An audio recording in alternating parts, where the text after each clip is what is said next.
y a eu un jugement contre Satan, qui s'appelait à l'époque Lucifer, et qui opérait sur la terre. Il avait des nations, il avait des créatures. Et quand il s'est rébellé, Dieu a détruit la terre. Et puis après, Dieu a recréé. Voilà pourquoi la Bible dit que l'Esprit de Dieu se mouvait au-dessus de la surface des eaux. Il recréait. Ah, laisse tomber, on va parler là-bas.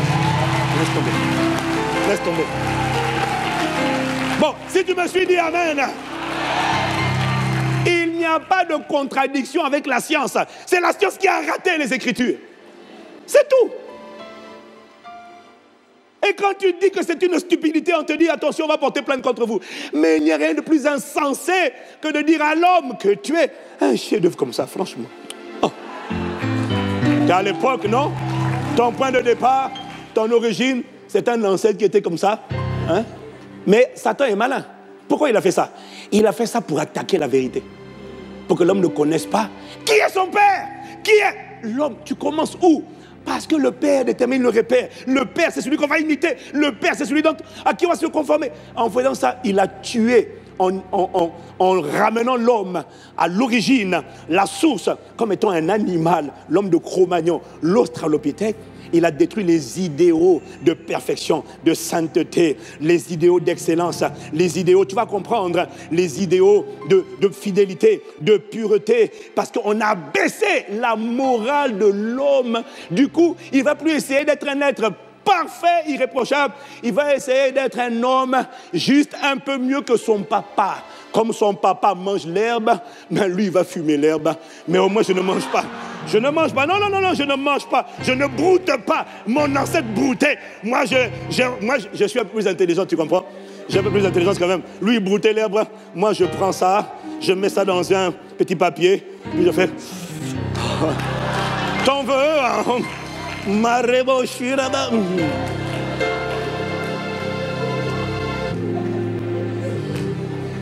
Toute addiction te révèle que tu as beau dire notre Père qui est aux cieux, mais ton Père dans ton subconscient, c'est pas Dieu.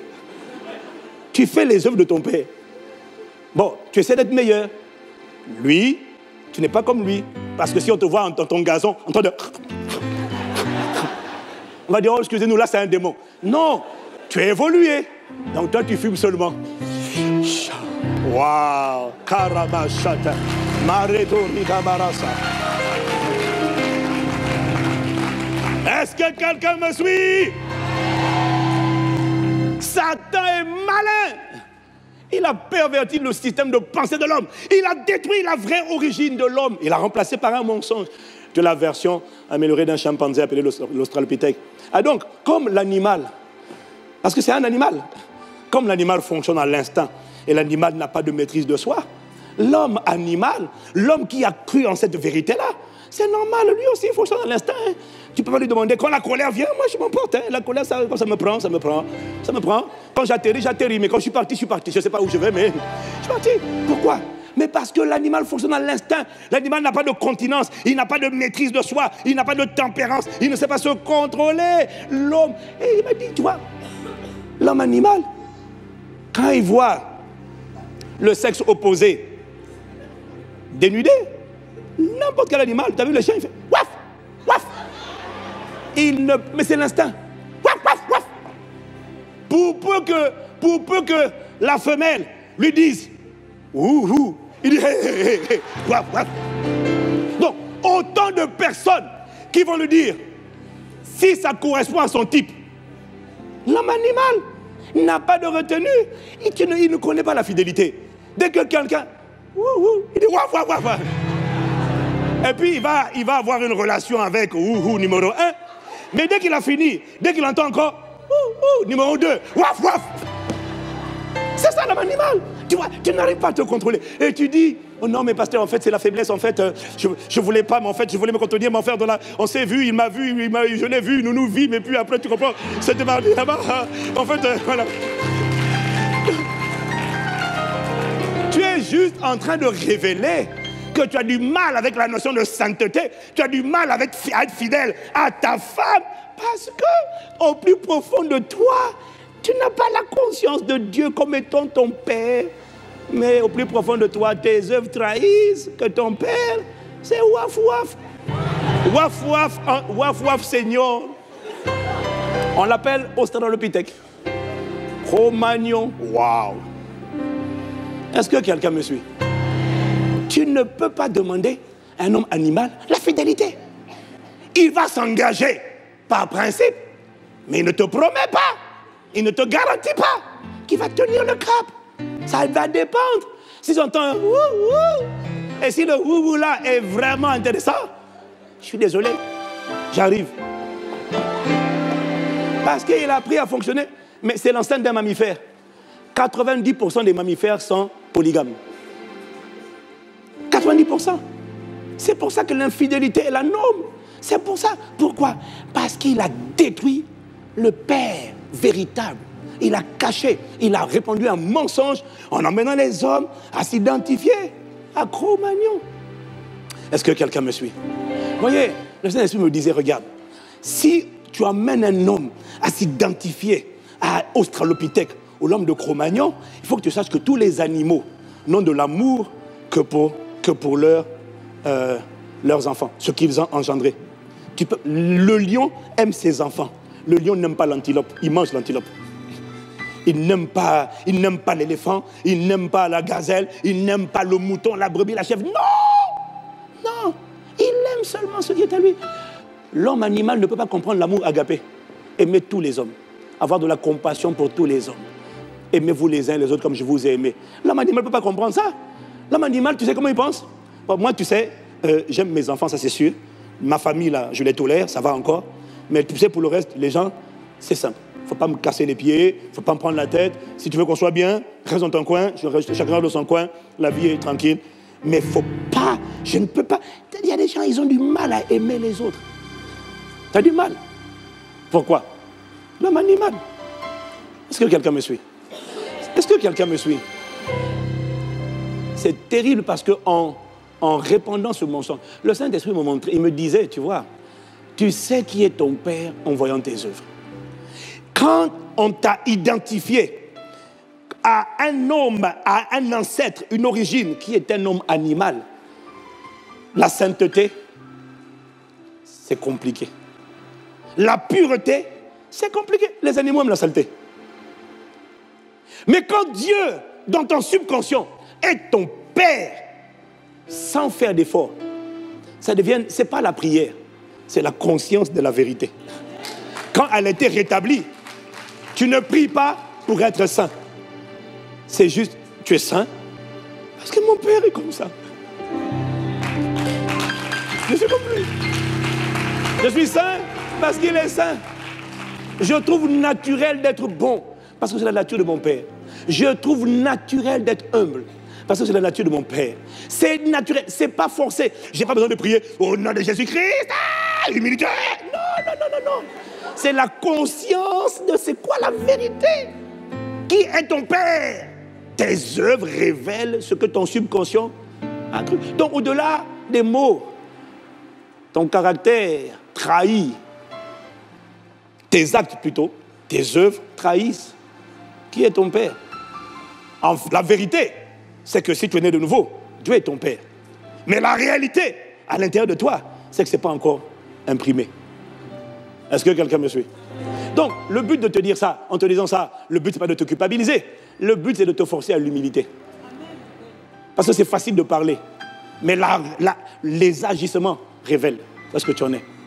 Quand tu comprends ça, tu dois être humble et aller devant le trône de Dieu pour dire Seigneur. Parce que ma Bible dit que lorsque Jean 16, verset 23, verset 13, pardon, quand le consolateur, le Saint-Esprit sera venu, il vous conduira dans toute la vérité. Il va te conduire dans toute, donc il n'y en a pas une, toute la vérité. Il y a beaucoup de choses qui doivent me révéler. C'est quoi? Parce que je ne sais pas finalement qui est mon Père. Ça, c'est la première question. C'est la première chose que le diable ne veut pas que tu saches. Et c'est pour ça que quand Jésus est venu, dans Jean 17, au verset 26, Jésus est venu, Jésus dit au Père, je leur ai fait connaître ton nom.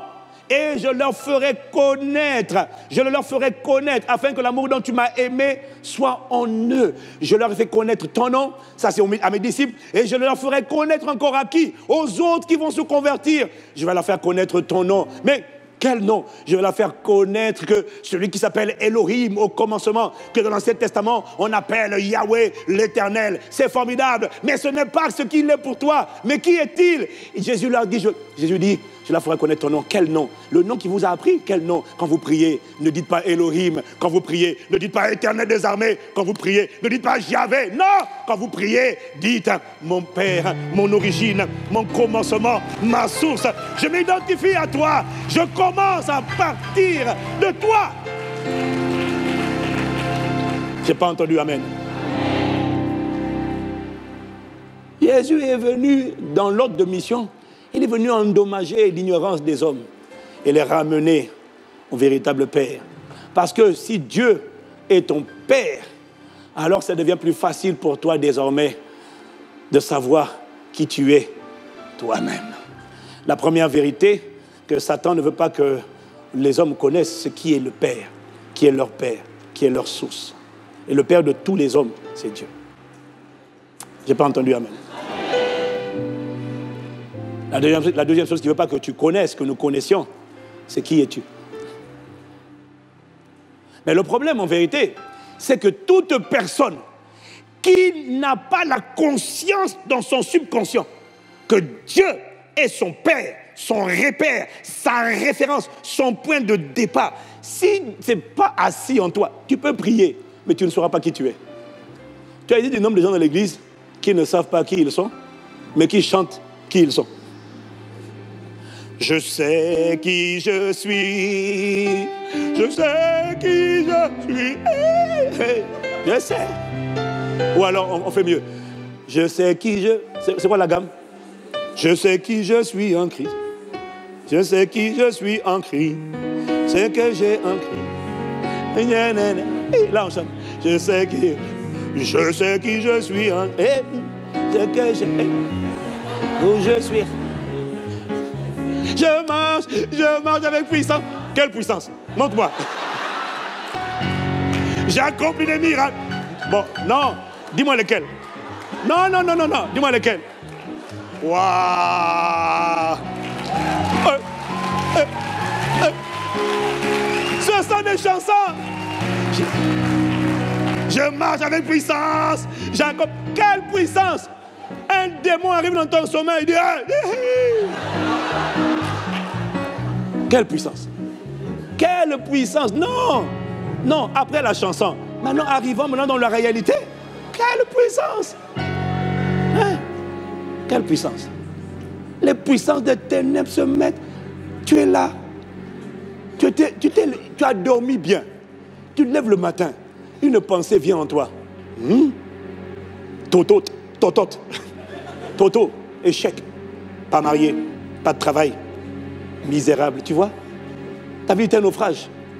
Ta vie n'échoue, regarde, il n'y a rien qui tourne bien. Hier, tu t'es couché, hein, tu étais à l'église, tu as bien prié. Tu te lèves le matin, juste avec ces pensées-là. Et ça y est, ta journée est gâtée. Tu sors de chez toi, tu commences à pleurer. Et tu vas venir chanter. Je marche avec puissance. Quelle puissance? On vient t'attaquer dans tes pensées, et dans tes émotions, dans tes sentiments, dans tes pensées, et tu es là. Et puis tu es en train de subir. Brise le joug de Satan. Réprime-le. Comment? Tu es sorti le matin. Est-ce que tu avais décidé que je vais aller chez la femme étrangère? Je vais commettre l'impudicité aujourd'hui? Tu as décidé ça? Parfois non, la plupart du temps tu ne l'as pas décidé. Mais c'est juste que tu sors et puis il y a des pensées qui montent en toi. Ouaf, ouaf, ouaf, ouaf, ouaf. Et puis parce que... Oh, vraiment.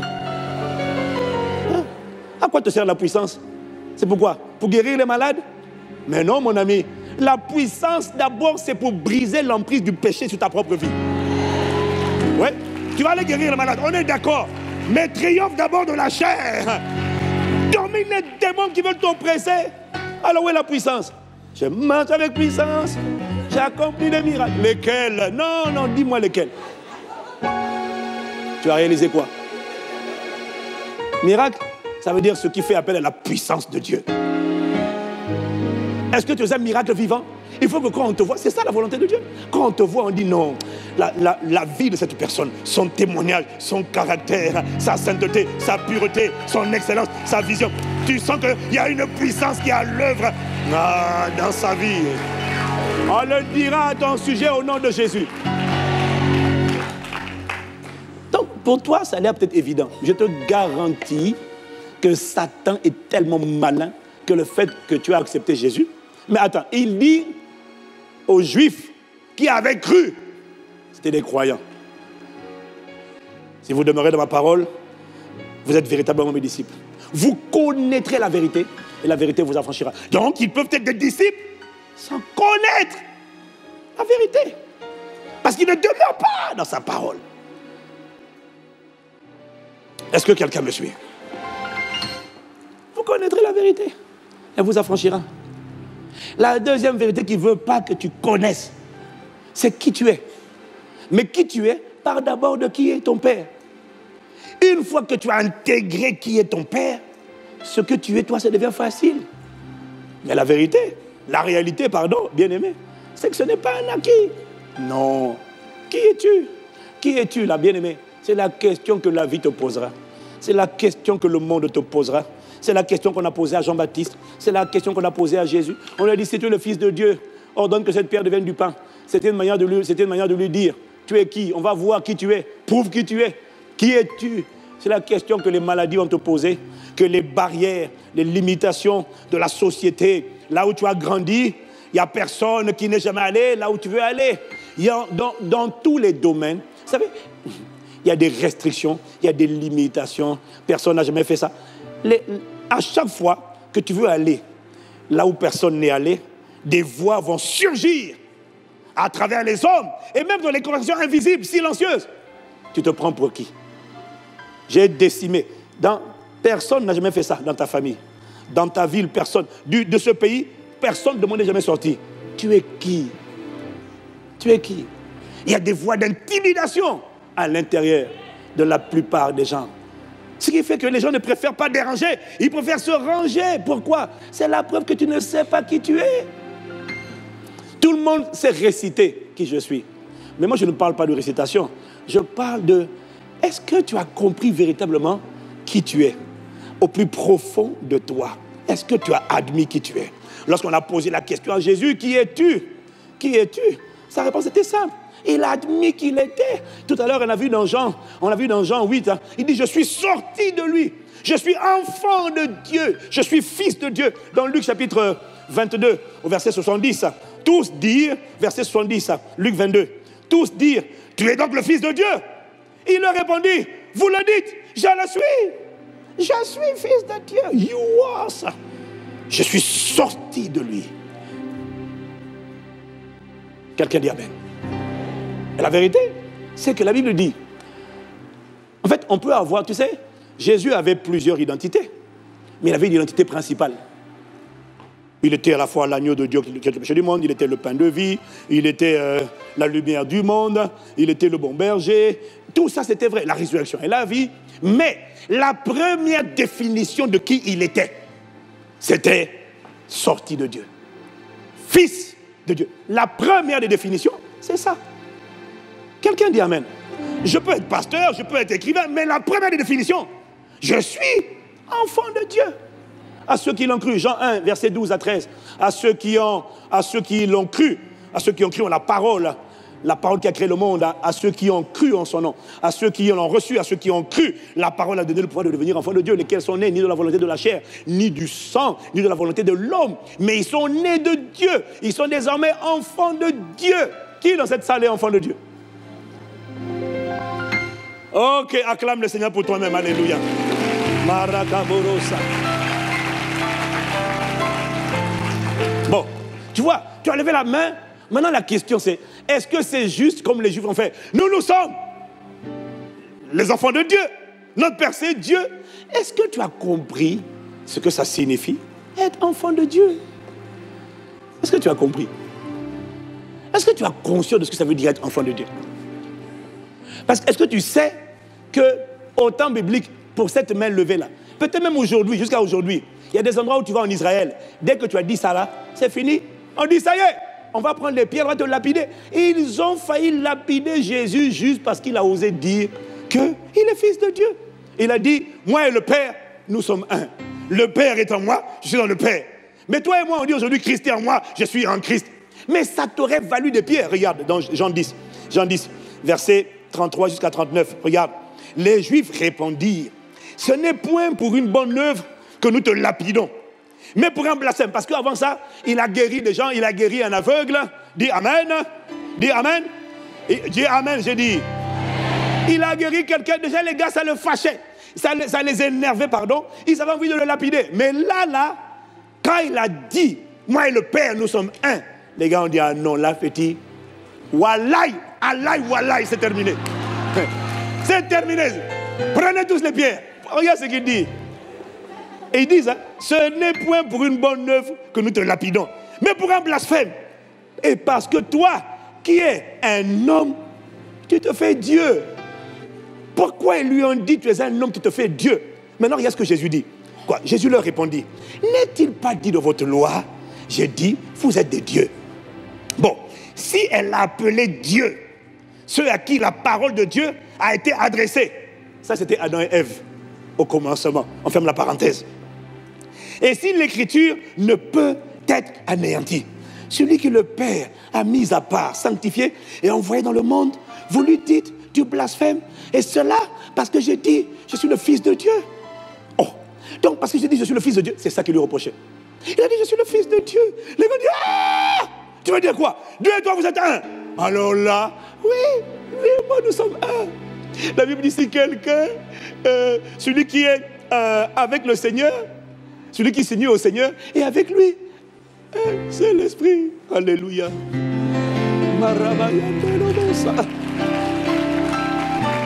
Ah, dis-moi Amen, dis-moi Amen. Verset 37. Si je ne fais pas les œuvres de mon Père, ne me croyez pas. Mais si je les fais, quand même vous ne me croyez pas. Croyez à ses œuvres, afin que vous sachiez et reconnaissiez que le Père est en moi et que je suis dans le Père. Là-dessus, ils ont dit petit, wallahi, Allah, wallahi, Allah, 3 fois. Attrapez-le. Pourquoi? Il a dit, je suis dans le Père est en moi.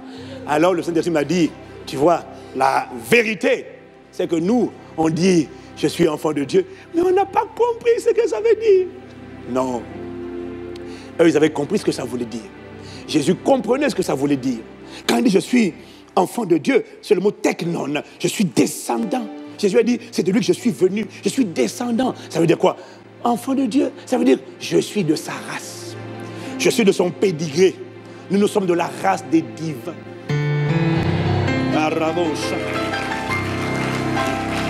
Ça veut dire, je suis enfant de Dieu. Ça veut dire, je suis sorti de lui. Ça veut dire, je suis son image. Je suis son reflet. C'est naturel pour moi d'être comme il est. S'il est saint, la sainteté pour moi n'est pas une prière, c'est une nature. L'amour n'est pas un effort, c'est une nature. La joie n'est pas un effort. Je n'ai pas dit, alléluia, il y a le joie. Non. Tel il est, tel je suis. Je suis exactement.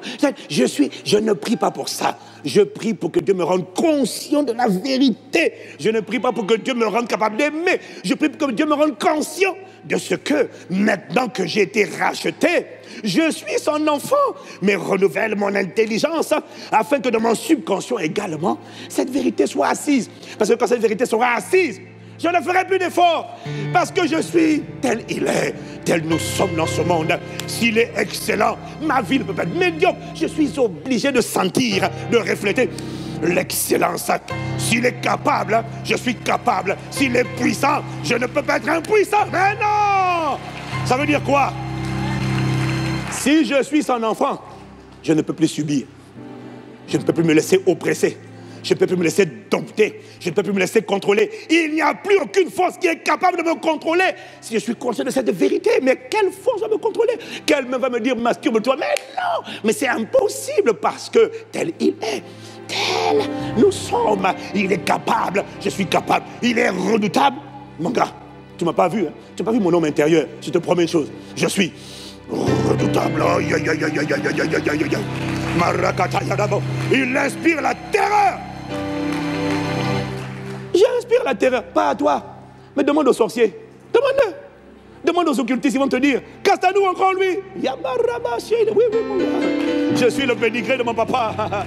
Il inspire la terreur. J'inspire la terreur. Il est saint, je suis saint. Il est humble, je suis humble. Enfant de Dieu, ce n'est pas un slogan. Ça révèle, c'est une nature qui se révèle. Il est capable, il a l'autorité. J'ai l'autorité.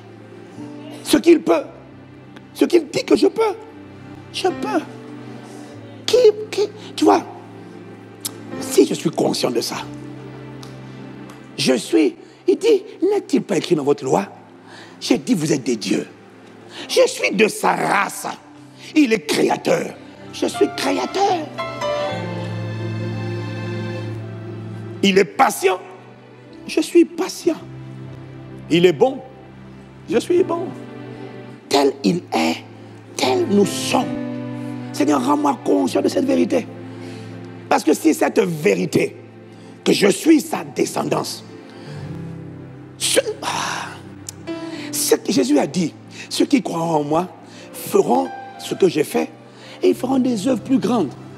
S'il a menacé le vent et la tempête, je peux menacer le vent et la tempête. S'il commande, je peux commander. Tel il est. Je suis son image, je suis sa ressemblance aussi. Il opère par la foi. Il appelle les choses qui ne sont pas comme si elles étaient. Mais quand il appelle, il ne doute pas que ce qu'il dit va se manifester. Il sait, il croit que ce qu'il dit va arriver et il le voit se manifester. Mais je suis de sa race, je suis sa ressemblance. Quand je dis, je sais que ça va arriver. La conscience de cette vérité produit en toi une sérénité.